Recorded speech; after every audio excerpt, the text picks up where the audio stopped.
When you came here, I briefed you about this place. As I told you, we are camping at a height of about 5,800 feet above the mean sea level.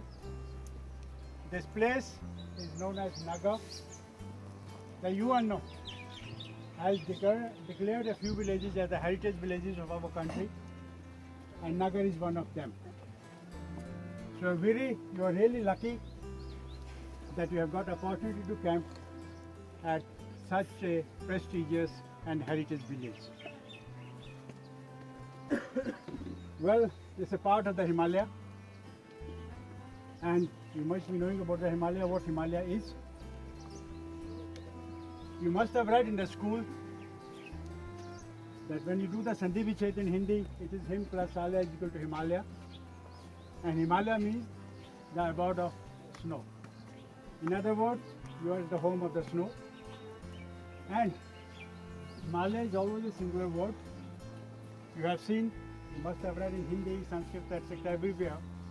It's not mentioned as Himalayas. It is the Britishers who came, who spoiled our culture, you can see. And Himalaya ko Himalayas bol gaye, Ram ko Rama bol gaye, Ashok ko Ashoka bol gaye. But it's Himalaya. Now Himalaya, as you probably know, is one of the most beautiful creation of the Almighty on this planet. This is the most beautiful creation of the Almighty.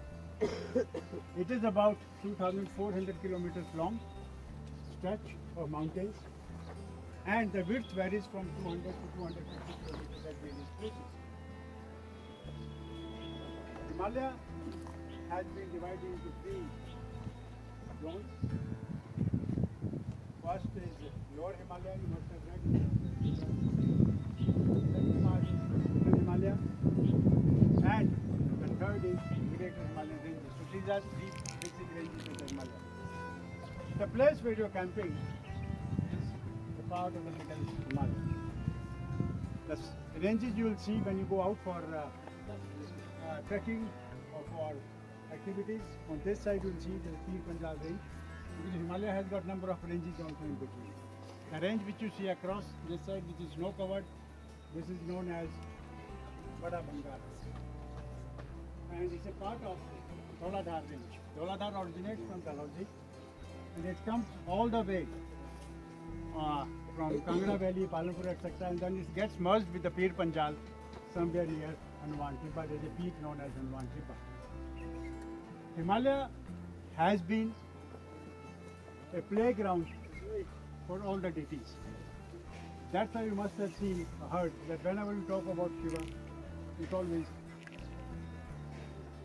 Kailash or in the Himalaya. After that, it has been a taposthali for all the rishis. That's why you must have seen a number of rishis. They have their ranges, their places where they worship. It has been a taposthali for the rishi munis also. And of late, it has become a playground for people like you who are the adventure seekers. So it has become the playground for adventure seekers also. I was talking about the Rishi Munis. You know, you were camping almost on the bank of the river Vyas. It has been named after Rishi Ved Vyas. Rishi Ved Vyas, who wrote Mahabharata. You must have seen on the TV. So I'll not talk much about that. But this is the time, because time is short. We are dividing you into two groups. One group is going for trekking. What trekking is basically? Trekking is basically